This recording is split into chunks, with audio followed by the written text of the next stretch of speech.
Hello, everyone. Welcome to the Crownsmen Show. Crownsmen 2021. This will be our first episode, and we wanted to bring on a guest that sort of mirrored in a different stream, but sort of mirrored what Crownsman does, because we are featuring so many different companies from so many different industries. We have the Crownsman Show, Mining Now, in partnership with CIM. We have Crownsman Energy, and we're going to be bringing you all of those. We're hopefully doing a new show with a new host later on in the year. So we've got, I would say, the perfect guest to start off the new year. Kimberly Van Vliet is the founder and CEO of WAVV.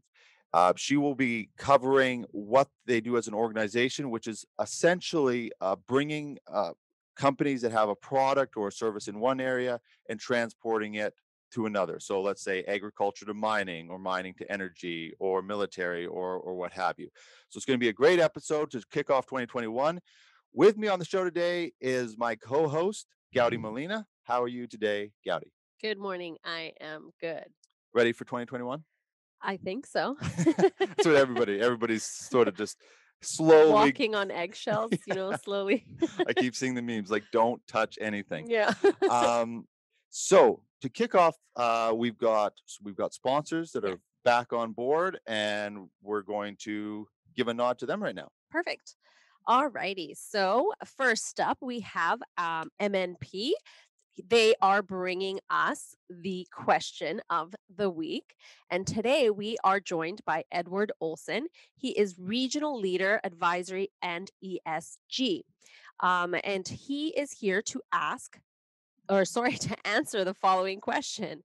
We have heard a lot lately about ESG, but is this only about environmental issues in oil and gas? Does it really apply to all of us and our capital investments? Thank you. If you're looking into the crystal ball and trying to get some insights for 2021, please do ensure ESG is on your radar. And ESG stands for the environmental, social, and governance sides of your business. Capital intensive industries especially need to pay attention to this, whether or not you're energy, mining, technology, or even aerospace. And why? Well, banks are changing what they lend, to whom they lend, and the cost of that lending, with really a focus on sustainability commitments they have made. Investors are moving their capital to companies who embrace sustainability practices, and even governments are taking more direct roles in pushing sustainability policies. So you want to do business but don't align with sustainability expectations within the greater supply chain? Well, here are the facts. Within the business ecosystem, you will either be a change maker or a change adopter. But here's what you need to keep in mind. Things are changing, and we'd be happy to help you on your change journey. Thank you so much, Edward. If you would like to contact him for more information, you can do so through his email, edward.olson@mnp.ca. You can also visit their website, mnp.ca. Next up, we have Savannah Equipment. Savannah Equipment supplies new and used mining equipment around the world, from placer to underground to ore processing plants. They have gold concentrating tables, trommels, and mineral jigs in stock now to take advantage of the high gold prices. You can visit them at savannahEquipment.com, where you will find more equipment every day. And next up, and last but not least, actually, Power Zone Equipment. When you need a specialized team of world-class engineers for your oil and gas pipelines, dewatering, or any fluid handling needs, you want to visit powerzone.com. In addition to their inventory of rebuilt pumps, motors, engines, they also have an amazing team to design and engineer your systems, no matter the challenge, no matter the location. Get in the zone with Power Zone. Visit them at powerzone.com. There we go. Great. How was the first ad read of the year? You know what? I can only do better from here. Okay. Well, thank you. Okay. Kim, good to have you on the show. How are you? Thank you for having me. I'm good. Good. Good. Thank you for being our first guest. We booked you on the show quite a while, and when you booked we sort of talked after we had that first discussion, and I was looking more into your organization. I thought, well, this is a perfect 21, so I bumped the date a little bit, and it's perfect timing. So let's kick it off with what WAVV does, because I want to help the audience understand that right off the bat. Sure. So WAVV is a strategic consulting company that was started over 15 years ago. That's pure focus is on commercialized technology transfer across industries. So if the product or service is already commercialized in one, we take it into a new industry, and so people aren't reinventing the wheel. That's the basic version of what we do. I think the thing that stands out for me, right when you first said it, is that it has to be commercialized. So when you say commercialized, is that having to be at full scale, with a full plan to be able to cross over the industry, or sort of can you just expand on a little bit what that would entail, being fully commercialized? Sure. So a lot of our clients are looking for opportunities and solutions or have projects that need certain technologies right away. And so they can't go into a whole R&D phase to Mm, see if the technology actually works. So if it's already tried, tested, and true in one industry, it's 90% going to work in another industry with some tweaks. And so that's all they really want to deal with. So that's what I mean by commercialized, that it's been working, it's set, and it can be easily taken over with some slight possible modifications into it I in see. industry. So we will go down to a T. Well, if you're, I don't know if your audience knows about the technology readiness levels, TRLs. It's what the Industry Canada uses. And 0 is a thought in your head, and 9 is commercialized and full on moving on. So we will go as low as about a TRL level 7.5, 8, Mm. depending on where it is. So it has to already have been tested. It's funny because we've had a lot of guests come on the show and talk about different stages of commercialization, but I've never actually heard that term. What is that? What is that? It's like a rating system? It is. It is. It's a rating system that the government of Canada uses when discussing technology, because there are so many different phases of technology development, and so it's their way of determining, what kind of grants, what kind of opportunities can go to each level. And so, like I said, a 0 is a thought in your head, and there's lots of ideas, and so and there's incubators, and there's tech institutions that will help grow that dream or that thought. Mhm. And then it will go right up until level 9, which is where you've already commercialized, you've done the testing, and now it can be used out in industry. I see. Something that I always wonder when you jump over to another industry is scalability, because you could be fully commercial. Let's say you're in the ag sector and you want to jump over to I don't know, military, for example. Mhm. If you want to if that if the new client base then needs to scale up quickly, so do you have to sort of take a look at the capacity issues of before someone, even if they already are fully commercial? Yeah, absolutely. So it's always a discussion. So it depends again what the technology is used for. Sometimes the technology is being used for a completely new product or a completely new project. Mm. So at that point, the companies aren't sure how fast and how much they're going to have to scale up on. Um, Other times they already have a good idea, and so they'll let that company know that, ask them, can you scale up to this level, or how quickly can you scale up. Mm. So yeah, so there's sort of a review. And where does Wave fall into that discussion?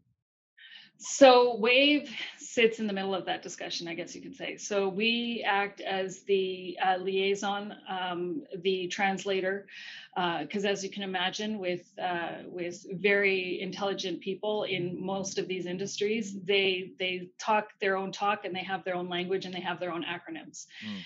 So they may be saying the same thing in a meeting, but each other may not be understanding each other, because they just don't say it the same way. And so we sit there as translators and mediators, and help the discussion continue on. I want to circle back to that, Kim, because that's another talking point that I mentioned it to you before, that I wanted to cover on the show, because I think it's really important, with that, you have two engineering departments from two different industries. There can be a lot of confusion that happens there. So I want to circle back to that, but I just want to quickly touch on, you have an interesting program as well, called Convergex. And you've got a tagline where industry lines disappear. I really like that. I really like that tagline. And can you talk a little bit? I think you actually have some upcoming events, and obviously 2021, we're still in a situation where live events are not not a mainstay. So, Mhm. what is Convergex, and then where does that fit into sort of what WAVV does, but also coupling itself with other events? Sure. So Convergex is a completely separate company that I started up when the downturn started to hit the energy sector, and that hit 5 years after the defense industry was going through a downturn. And the defense industry was still in a downturn at that time. And it was what I realized that these industries had a lot of similar opportunities, and their Mm, technology and solutions were very compatible, and as well as their standards. And so it was, I felt I needed to create something to bring people to come together to talk a lot faster than just through WAVV alone. So we created Convergex, which is a congress over 6 years ago that brings together decision makers in these companies. So we see executives, C-suite executives, chairmen of the board, directors, that kind of idea, to who attend, and they come with the anticipation of either talking about their technology, offering their technology as a solution, looking to find partners, looking to find other opportunities. And it's about bringing these industries, all these industries together to talk about how they can collaborate. So it started off with just energy, oil and gas, traditional oil and gas, and aerospace and defense. It has now grown into aerospace, defense, security, all forms of energy, mining, tech, military, ag. We have construction. There's in that tech, we have biotech as well. So there's lots of different industries that now come in. So as long as you have a technology that can be used somewhere else, you're more than welcome to come in and participate at Convergex. I see. Yeah, and that was one of the reasons that I was so, well, what WAVE does, but Convergex too, because in a sense, you're the on the ground version of what the Crownsman show is. It's bringing together this collaboration. Like, people will ask where our audience comes from, but we have mining shows that get just a ton of people from the energy sector. You see the Alberta stats, and they're just interested in the technology. Um, but do you put on your own events, but you also couple with other events, right? Which I found really a really interesting strategy. So we put on an annual event every year. It used to be in February. It has now moved to April, and that's 2.5 day Congress that happens starting with an executive roundtable, and then it goes into 2 days of panel discussions and keynote speakers. And the panelists are from all different industries. So you don't have just one industry represented on the panel. They're from multiple industries talking about the same topic as well. There is, we have an award ceremony as well that honors the technology, cross-sector technology. So that technology that has crossed over multiple industries, technology that could cross over multiple industries, and companies who are crossing over multiple industries. And so we honor them as well. And that happens. And then what happened a few years ago is we were approached by Farnborough. Sorry. Sorry about that. Because that's for a second, I was like, oh no. We were approached by Farnborough International Air Show, and which is the largest aerospace and defense trade and air show. And they asked us to partner with them to bring other industries into here and see what the defense industry and aerospace industry is about. So we launched with them back in September as a subset of their overall conference. So we were planning for a day to do it, and because of the current situation, we weren't able to do that. So we launched with them with an executive roundtable that happened during their air show this past July. Mm. And then the Consumer Electronics Show also has approached us, and so we're partnering with them, and we go live with them January 14th as well, virtually this year. And it will be just a about a few hour session with a panel discussion, a keynote, and then a discussion on some government programs that companies can access. And then we have also been approached by Peru to actually come down and do a Latin American version of the conference. So the team that we're working with is actually from the mining industry. And so we will be working with them to do a Latin American version of the Congress. But again, we're not going to launch a new Convergex in this at this particular time. So we're going to kick it off with a virtual roundtable that will happen in September. It's such a great setup, because I've been to so many of these conferences from across different industries. And of course, because of the nature of what we do, I'm always seeing these potential collaborations. And I'm sometimes surprised, even larger companies that aren't servicing another industry. And you can sort of see that there's just almost some, even myself not knowing it, and certainly not being an engineer, can see that some small tweaks can transition it into another industry. And I wanted to use an example that you're familiar with, is that where you started, that energy to military side. And I've noticed that some military stuff has come up on your website, and is there sort of a background to why you sort of understand that military? Is there family connections and things like that? Yeah, so my family is rich in history in the military, aerospace, and defense and security world. So I had a grandfather who was a Commodore in our Royal Canadian Navy, and fought in the Battle of Atlantic, and then retired and became head of the first Prime Minister Trudeau's Security Council back in the day. Then my uncle was head of CSIS for Western Canada, and my brother retired as head of NATO flight training. He also flew as one of our Canadian snowbirds. Oh. And so that's there on that side. And then of course I also have cousins and uncles and who are in the U.S. military and have served there as well. So there's a little bit of a connection there. yeah. So I was inundated with it, of course, growing up. And so it's just, I always knew I wanted to be a part of it, but I also knew that I didn't want to do it in the traditional way. And so I was constantly looking for a way to serve our men and women in uniform, but do it from a civilian perspective. How much does it inform? And I want to get into some specific examples for people of something like an energy transitioning to providing military.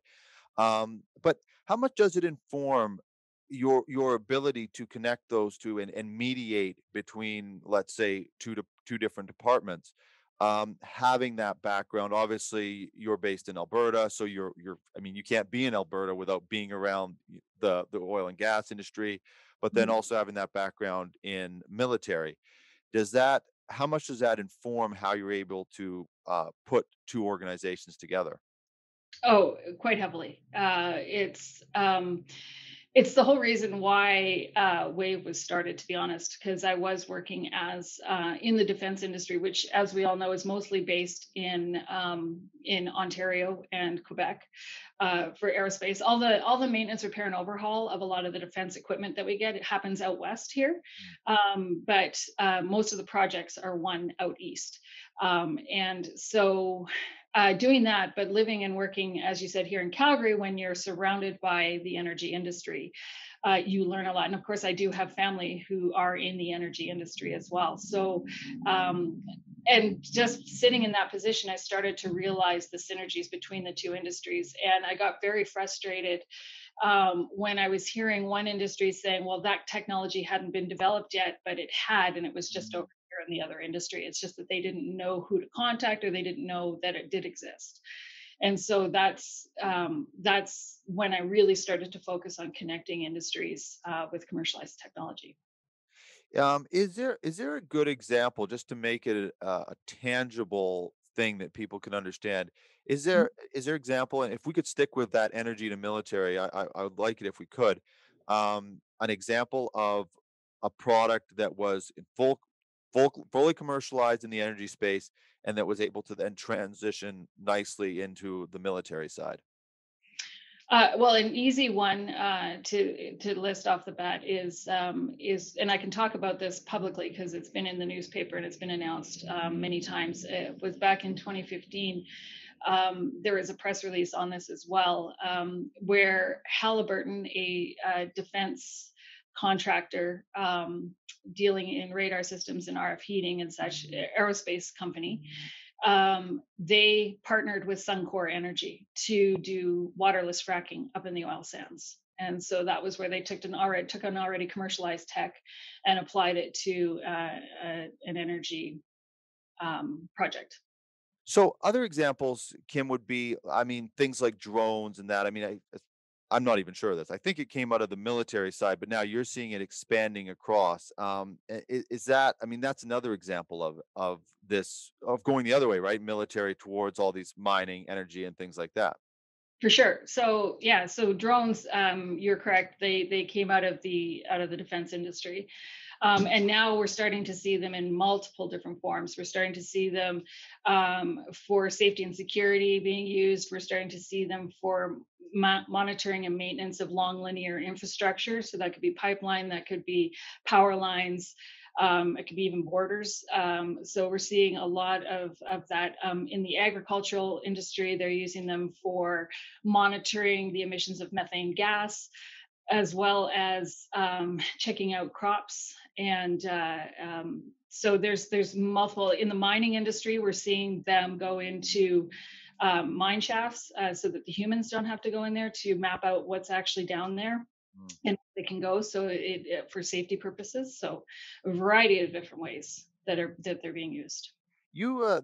Going circling back a little bit to earlier, I mentioned the retrofitting, sort of just a few adjustments to tweak, and you gave one that I thought was quite interesting, and I think it was, I mean, it was like it was kind of a oil water separator that then went from energy to military, and I found that one quite interesting because it wasn't there was adjustments that had to be made, but the product was ready. Can you touch on that product that we talked about off air?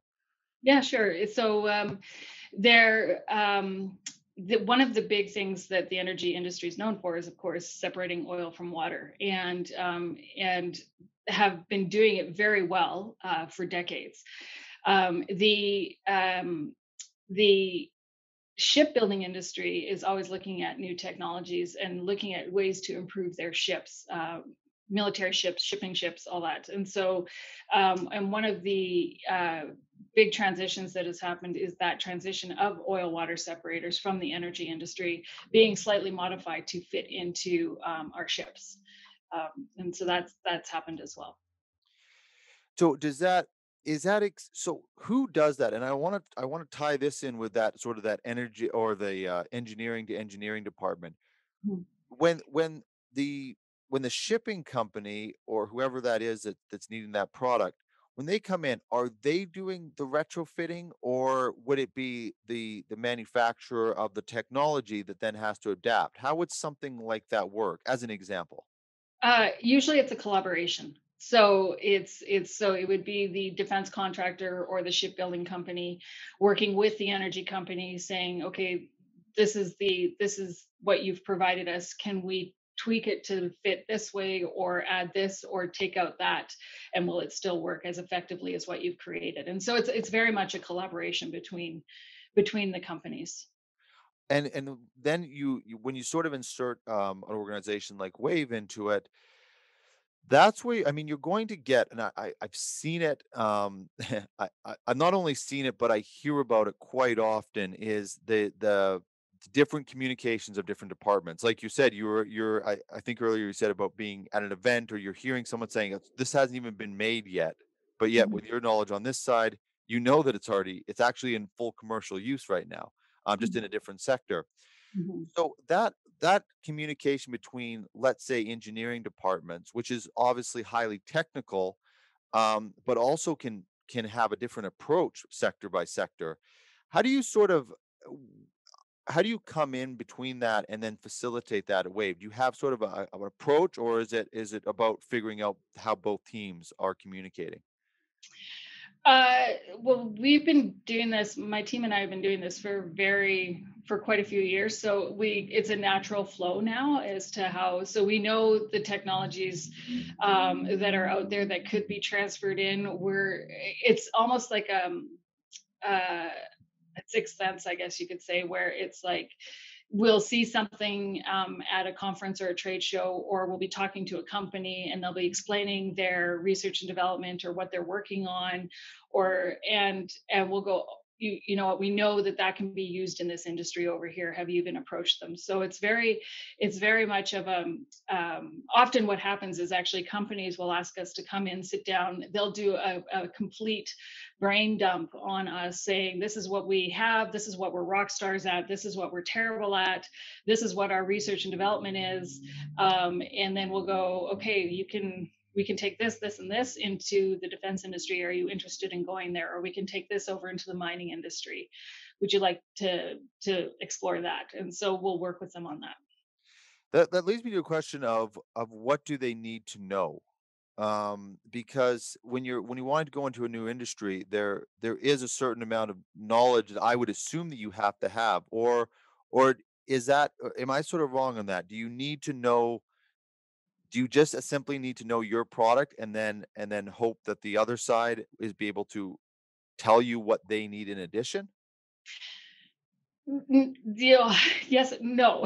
So we want, You- so we it's important for you to know your technology and the direction of your company, and that's where you have to be the expert. And then and we sit there to help guide you as to what needs to be said or how it should be said, Mm, or or what's important to the other team, because what you think is important may not be important to them. And so we'll help guide that conversation, and we'll do it with both sides, so that when the companies come together, that they're not stumbling over themselves, trying to guess what's going on.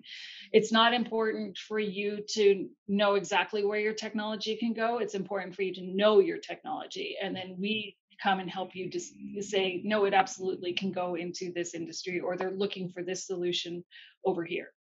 do you think that's an intimidating factor though for people? I would assume that it is, that they think they need to know a lot more than maybe that they actually do need before they Oh, can expand into an industry. for sure.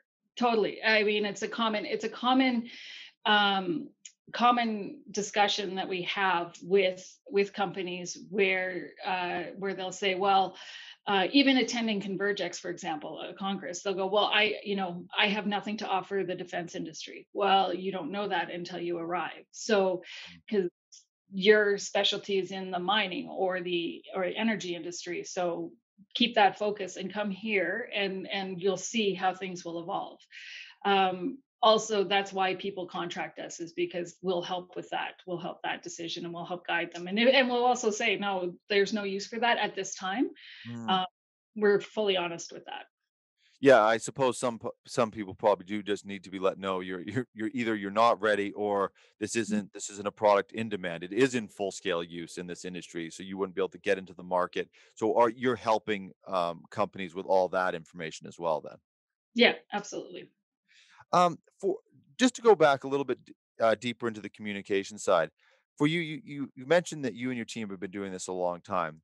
Mhm. Have you How much different is it from when you started to now, how you communicate? Is it more like, just a natural thing that you do now, or are you still going through conscious steps to sort of keep moving everything forward? Because in some of these deals, just a couple bad moves or just not communicating something right, whether it be verbally or through communication, um, can throw something completely off.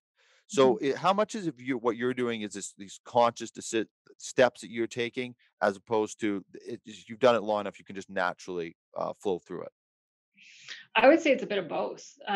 We have enough experience that there's a lot of naturalness that comes with that. We know the flow.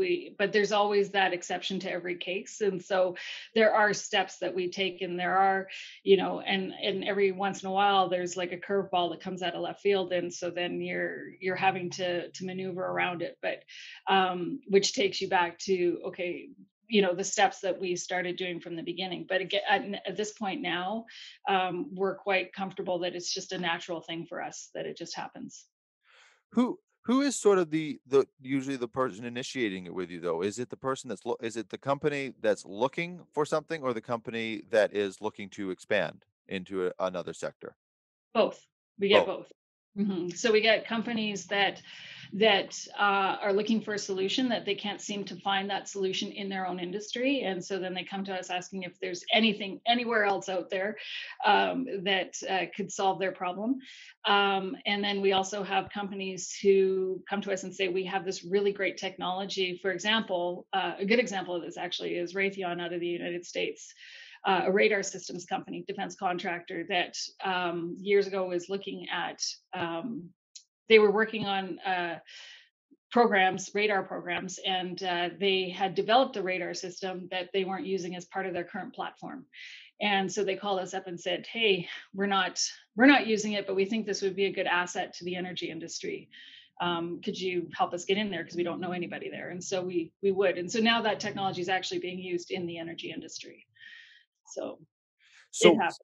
yeah, so something like that. I mean, how do I say it? Obviously when you know the right people, you can really expedite a process. But a process like that, is that even if it's fully commercialized, there's a demand for it in one industry and someone's ready to bring it into that industry. What is the process? Something like that. Does it take a year? I'm just asking it as if somebody is listening to this and they're going, okay, I actually think I could be I'm in mining, but I think I have something to offer in water management in the agriculture sector. Right. What is that? Is it a year? Is it 2 years? I'm talking about companies that are fully commercialized. They're ready to go. There may be a little bit of retrofitting, but essentially they're good to go. How long can that process be?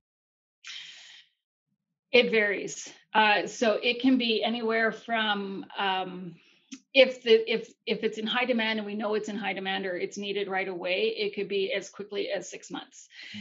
Mm. If it is something that is, if it's a technology that could be used in the defense industry, be prepared for a couple of years. And that's just because the defense industry works at the pace of government, so it's quite a slow moving beast. I see.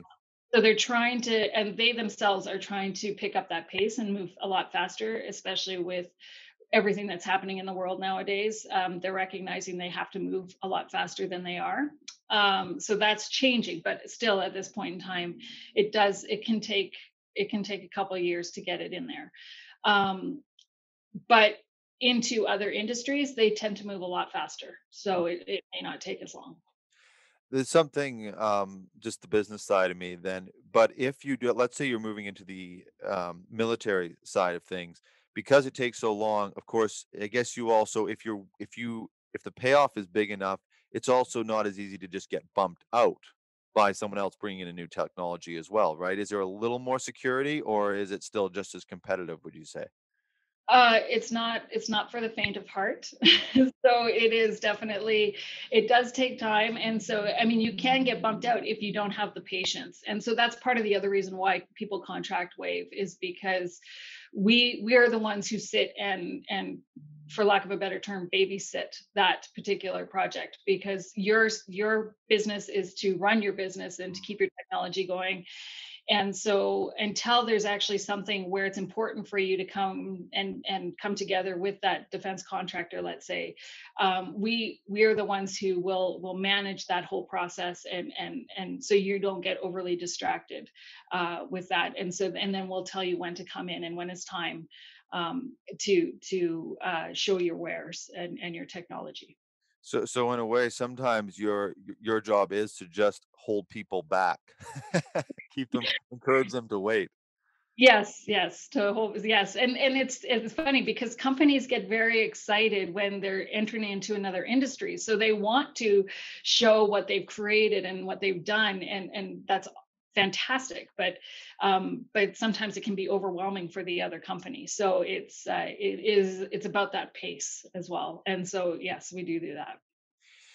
That's, and that's something, it's, not to expand on it too much, but, and I've seen it in writing, business proposals and finances and all these types of things, is that the information, I, the communication is so precise with any given organization that bogging down. And how often are you seeing organizations just simply, um, uh, how often are you are you more often asking for less information or curating specific information, or are you asking for more? Are generally people giving too much? Yes, at the beginning they give too much, and that's not a bad thing because we need to know that information anyhow. But Mhm. so we will work with them, and they'll tell us what we need to know, and then but then we make sure that when it comes time to sitting down with that other company in that other industry, that we'll say, okay, this is really what they're focused on, so this is where you need to focus. Don't worry about this other stuff over here yet. I know it's exciting and awesome, but this needs to be Mm. addressed first. And then once that is solved, then you can bring in the other information, because that will enhance what you're doing, but don't flood them with it right off the start. Yeah, it's such a you, of course you're laying it out very very simply, but it's so important, because I don't know how many times I've been in meetings, especially with working in the mining side and that, and you can see that the other side is getting completely overwhelmed with information. They don't understand it in the first place, so Mhm. they're looking for basic information to expand. And I wish you had been there in a couple of the meetings I've been in. Um, Looking forward to 2021. We're in this now. I mean, this episode will get watched throughout the year. Um, what is sort of, even personally, what are you looking forward to? I know there's a bit of it's like it's a fresh start, but I mean, you carry the luggage in over 20 from the past year. So sort of what are your goals for the year, for both as an organization and just professionally, moving forward? Uh, for us, I think it's keeping the momentum going. We were probably one of the more fortunate companies in 2020, in that because of a lot of what we do is over internet or email or video chat or phone calls, we were able to keep our projects moving and opportunities flowing. So it'll be more of that, and Convergex will be going virtual this year, but planning for in person for 2022. So it's going to be a lot of prepping for that as well. But I think there's so many opportunities out there, and people are, especially now because of where we're at. People are hungry for that opportunity in potentially another industry or that diversification. Plus, it also allows for a little bit more safety and security for your own company if you're diversified into another sector. Right, especially if you're already fully commercialized. Yeah. There's really, yeah. It's and do you think, do you think 2020 brought more of an appetite for it, or do you think, part of it is just people weren't moving around as much, so there was more time to sort of look at different ideas? Do you think that became a factor? I think that was a key factor, to be honest. It was because I know for ourselves, we were able to get in touch and have things turn around a lot faster just because people weren't traveling. They weren't going to conferences and trade shows in person, or they weren't having to fly across the world for meetings, and dealing with different time zones. Everybody was pretty much, set at home or what have you. And so they had more time to deal with things. Plus, you didn't have the time for travel in between meetings, right? So, you have a Zoom meeting and then you jump on and, 2 minutes later onto another Zoom call Yeah. for or on another topic. So you're not having to drive around, find parking, or get on a plane and go somewhere. Well, I mean, I just know, for myself, people would invite me to, go for lunch and go for a coffee, which I do miss doing. But I Of mean, course. sometimes, especially in Vancouver, I mean, you'll take, I mean, you can be 45, 50 minutes each way. The half the day is done for a 20-minute coffee. I mean, it would kill an entire day. And I know for us, yeah, we went from doing, I mean, one show a week. Sometimes it still seemed busy because of all the meetings. Now we Yeah. can pump out 2 or 3 shows a week, and it's about the same amount of work, maybe even less workload in some ways. Or is that I would think in your job there'd be a lot of similarities because before this, a lot of people would probably want to meet you in person, have you in their office, and go through that whole process. So you probably cut out a lot of that. Is that right? Yeah, during this time, yeah, we absolutely did. We cut out a lot of that. It was the Zoom calls that took that place.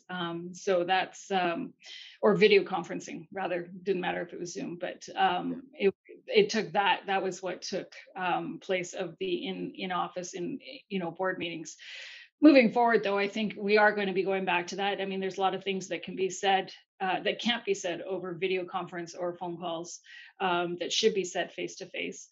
As well, networking, as you were saying with respect to coffee, people are going to, they need to get back to that, that in-person connection that happens randomly at a trade show or conference or in a coffee line or at a cocktail reception. It's going to come back. Yeah.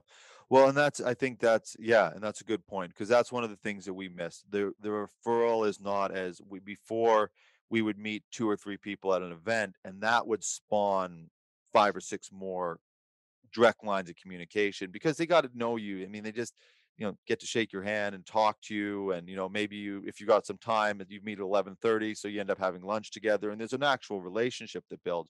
Whereas now you really have to work and you don't get as many referrals because once the Zoom call goes down, they move on to the next one, right? There's not that sort of that, it doesn't draw out the relationship which builds it. And I do think we're missing that. A lot of people are, I'm sure. Yeah, for sure. So the next event, Kim, as we wrap up the interview, what the next event for Convergex is when? The immediate next event is January 14th with the Consumer Electronics Show. Okay. Uh, that'll be a virtual event. And then the actual Convergex standalone event will happen April 7th. Okay. So for the first one, how do you port through to Convergex? How does that work? You basically, it's just if you access the event, you can access your stream in the event. Yeah, so you can access it a few ways. So you can go to the Consumer Electronics Show website and go to their partner program. Okay. And then on that, you'll see all the partners. There's only about 7 of us. And so Convergex is about halfway down, and you can click on that and it'll take you to our site. Or you can access it directly through the Convergex website, which is www.convergex, GX, no E, convergex.co. Okay. Okay. And then that will have obviously your event in, you said April, right? Yes, yeah. As well. Okay, so we'll put all links to all of that in the description for the video. Anybody watching this, it'll be coming across their screen, so they'll be able to access it. Kim, thank you for doing the show, and and thank you for working with our schedule because I really did want this to be the first show of the year. It's just seemed very fitting. Thank you for doing the show. I really want to wish you and your team all the best in 2021.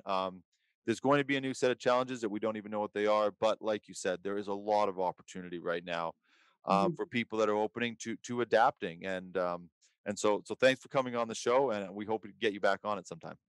Thank you very much for having me. Okay. When Kim said about Zoom or other platforms, I realized Zoom should be our sponsor. It totally should be. they, they, uh, they get a lot of shout outs on this show now. We're not getting Yeah. paid for it. Gowdy, where can people go to find the show, listen, and put their comments, suggest guests, anything they want? Well, definitely subscribe to our YouTube channel. We've got like 2 episodes a week on there, trying for 3 this year, Is that right? what we're Right. doing? Oh boy. I say that and then I realize that's more work on my end. It's 3 people a week that actually want to sit there in an hour and talk to me. I don't know. Well, we'll see. Yes, but subscribe.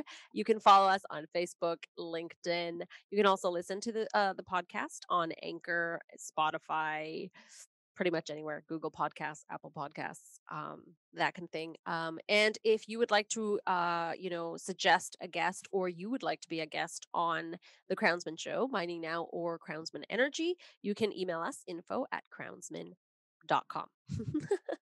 Okay. Thank you, everyone. Happy New Year. Thank you to Kim for coming on the show. Look for new opportunities, look for new ways to connect with people, and hopefully one of those ways will be in person very soon. Talk to you soon and on the next episode. Bye-bye.